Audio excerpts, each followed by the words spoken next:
Good morning and Assalamu alaikum students. Welcome to MCPS online classes.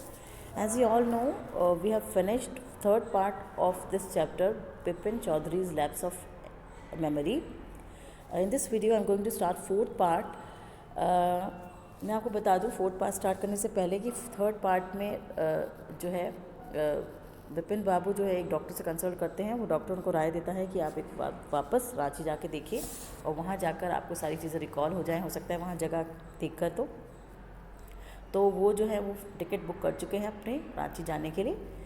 और अब देखते हैं क्या होता है फोर्थ पार्ट में। Getting off the train at Ranchi next morning, he realized at once that he had never been there before. जैसे ही वो ट्रेन से उतरते हैं रांची में अगली सुबह, उनको ये एहसास हो जाता है कि वो फ़ौरन ही उसको एकदम ही ये चीज़ का एहसास हो जाता है कि वो पहले कभी यहाँ पर नहीं आए हैं। He came out of the station. वो स्टेशन से बाहर आते हैं, took a taxi and drove around the town for a while. और एक टैक्सी लेते हैं और शहर का एक मतलब विज़िट करने के लिए वो एक टैक्सी हायर करते हैं। He realized that the streets, the buildings, the hotels, the bazaars, the Morabadi Hill, with none of these had he the slightest acquaintance.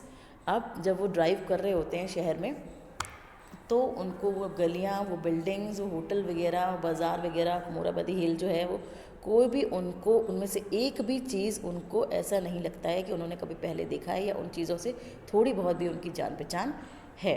Acquaintance मतलब थोड़ी बहुत जान पहचान होना, और यहाँ पे जो स्लाइटेस्ट एक्वेंटेंस मतलब बिल्कुल भी उनकी जान पहचान तक भी उनको इन चीज़ों से नहीं लगती है। Would a trip to the Hundru falls help. अब वो सोचते हैं क्या हुड्रो फॉल्स की जो हुड्रो झरना जाने की ट्रिप जो है क्या वो इस चीज़ में मेरी मदद कर सकती है। ही डेंट बिलीव सो, उनको यकीन नहीं हो, वो इस चीज़ पर विश्वास नहीं रखते हैं। But at the same time he didn't wish to leave with the feeling that he hadn't tried enough. लेकिन उसी समय उनको ये भी लगता है कि वो वापस इस फीलिंग के साथ नहीं जाना चाहते हैं कि उन्होंने पूरी तरह से कोशिश नहीं की। So he arrange for a car and left for Hundru in the afternoon. और फिर वो एक कार की व्यवस्था करते हैं और हुड्रू फॉल्स के लिए उसी दोपहर में निकल जाते हैं। At 5 o'clock the same afternoon in Hudru, two Gujarati gentlemen from a group of picnickers discovered Bipin Babu lying unconscious beside a boulder. और उसी दोपहर में 5 बजे हुड्रू में ही दो गुजराती जेंटलमैन जो कि वहाँ पे पिकनिक करने के लिए आए हुए थे, वो विपिन बाबू को एक बड़े से पत्थर के साइड में अनकॉन्शियस मतलब बेहोश पड़ा हुआ पाते हैं। डिस्कवर्ड मतलब पाना, बिनो यहाँ पे डिस्कवर्ड का मतलब पाने से बेहोश पड़ा हुआ वो जो गुजराती लोग हैं वो विपिन बाबू को पत्थर के पास में पाते हैं बेहोश पड़ा हुआ। When he came round the first thing Vipin Babu said was I am finish, there is no hope left. अब व्हेन ही केम राउंड मतलब जब वो वापस अपने होश में आते हैं, रिगेन्ड कॉन्शियसनेस मतलब वापस जब होश में आते हैं तो वो पहला शब्द क्या बोलते हैं कि मैं ख़त्म हो चुका हूँ और मेरे पास अब कोई उम्मीद नहीं बची है। नेक्स्ट मॉर्निंग विपिन बाबू बैक के कैलकटा। अगली सुबह विपिन बाबू जो है कैलकटा वापस आ जाते हैं। He realise that there was truly no hope for him. और उनको ये एहसास होता है कि वाकई में अब कोई उम्मीद नहीं बची है। सोन ही वुड लूज़ एवरीथिंग, जल्द ही वो सब कुछ खो देंगे। हिज विल टू वर्क, उनके काम करने की इच्छा शक्ति, उनका आत्मविश्वास, हिज कॉन्फिडेंस उनका आत्मविश्वास, हिज एबिलिटी उनकी काबिलियत, हिज बैलेंस ऑफ माइंड उनका दिमाग का संतुलन। Was he going to end up in the asylum at dash. मतलब अब वो सोच रहे हैं क्या ये सब कुछ जो है वो एंड अप होने वाला है, ख़त्म होने वाला है एक असाइलम एट यहाँ पे रांची से मतलब है, यहाँ पे जो डैश दिया हुआ है उसका मतलब है रांची। या रांची के असाइलम में ये सारी चीज़ें हैं, मेरे सारी चीज़ें जो हैं, मेरा होप, मेरी उम्मीद, मेरा काम, मेरा आत्मविश्वास सब वहाँ पे ख़त्म होने वाला है।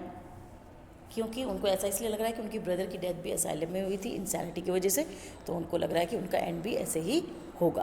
विपिन बाबू कुडंट थिंक एनी मोर, उसके अलावा विपिन बाबू कुछ भी नहीं सोच पा रहे थे। Back home he rang up doctor Chanda and ask him to come over.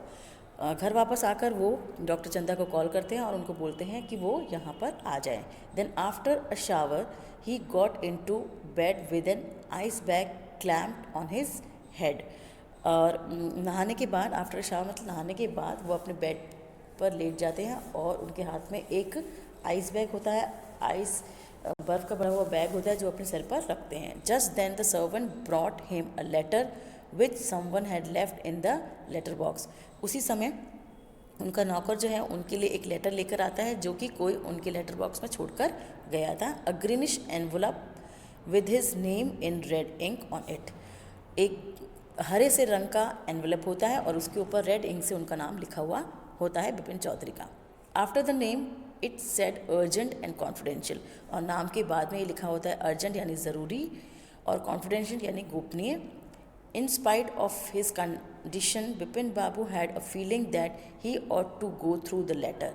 उनकी कंडीशन होने, ऐसी कंडीशन होने के बावजूद, इन स्पाइट मतलब के बावजूद भी बिपिन बाबू ये महसूस करते हैं, ये ऐसी फीलिंग आती है उनको कि उनको ये लेटर जो है वो एक बार सरसरी नज़र से पढ़ लेना चाहिए। ही टोर ओपन द एनवलप।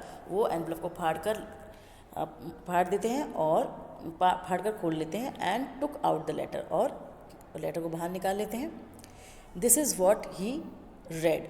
अब वो आगे क्या पढ़ते हैं वो अभी बताएंगे। Dear Bipin, I had no idea that affluence would bring about the kind of change in you that it has done. अब लेटर में लिखा होता है, डियर बिपिन, प्यारे बिपिन, मुझे आइडिया नहीं था, मुझे इस बात का एहसास नहीं था, एफ्लुएंस मतलब समृद्धि जो है वो तुम्हारे अंदर इस तरह का चेंज लेकर आएगी जो वाकई तुम्हारे अंदर आ चुका है। Was it is so difficult for you to help out an old friend down on his luck. अब down in on his luck. अब वो जो भी लेटर लिखने वाला है वो बोल रहा है कि तुम्हारे लिए इतना मुश्किल था एक पुराने दोस्त की हेल्प करना जो कि जिसका समय अभी ख़राब चल रहा है। आई हैव नो मनी, मेरे पास पैसा नहीं, मेरे पास पैसा नहीं है। सो माई रिसोर्सेज आर लिमिट, मेरे रिसोर्स, इसलिए मेरे रिसोर्सेज जो हैं, मेरे पास जो रिसोर्सेज हैं, मेरे पास जो खर्चे करने के लिए पैसा है वो कैसा है, लिमिटेड है। What I have is imagination. अब मेरे पास क्या है, सिर्फ और सिर्फ इमेजिनेशन है, कल्पना शक्ति है। A part of which I used in retribution of your unfailing behaviour.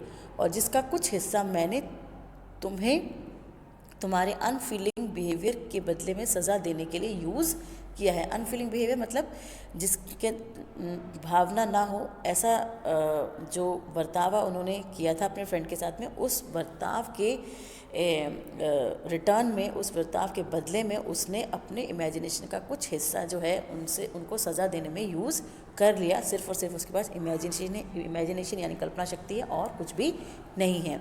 Well you will be all right again now.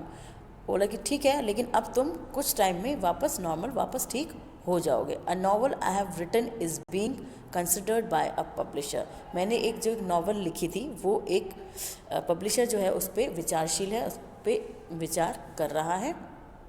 If he likes it enough it will see me through the next few months. अगर उसको ये पसंद आ गई तो वो आगे के कुछ महीनों के मेरे खर्चे उससे पूरे हो जाएंगे। योर्स चुन्नीलाल। ये लेटर जो था वो चुन्नीलाल के तरफ से था, जो उसने सारी बातें उसमें लिखी थी वो चुन्नीलाल की थी। When doctor Chanda came Bipin Babu said I am fine. It all came back as soon as I got off the train at Ranchi. अब वो बोल रहे हैं, जैसे डॉक्टर चंदा आते हैं और वो बोलते हैं, अब बिपिन बाबू उनको बताते हैं कि मैं अब बिल्कुल ठीक हूँ, सारी चीज़ें मुझे वापस याद आ गई। जैसे ही मैं ट्रेन से वहाँ रांची पे उतरा तो सारी बातें मुझे याद आ गई। A unique case said doctor चंदा। ये बोला एक बिल्कुल अद्भुत केस है। डॉक्टर चंदा बोलते हैं I shall certainly write about it in a medical journal. मुझे अपने मेडिकल जर्नल के अंदर इसके बारे में ज़रूर लिखना चाहिए। The reason why I sent for you said Bipin Babu is that I have a pain in the hip from a fall I had in Ranchi. अब बोला कि मैंने जिस कारण से आपको यहाँ बुलवाया है, आई सेंट फॉर मतलब मैंने आपको यहाँ पे कॉल किया है या आपको बुलाया है, जो मतलब बिपिन बाबू बोल रहे हैं कि मेरे हिप में पेन है, दर्द है।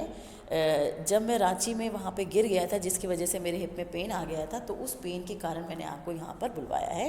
If you could prescribe a pain killer, अगर आप कोई मुझे पेन किलर लिख दें, तो कोई आप ऐसी पेन किलर दे दें जिससे मेरा ये दर्द चला जाए।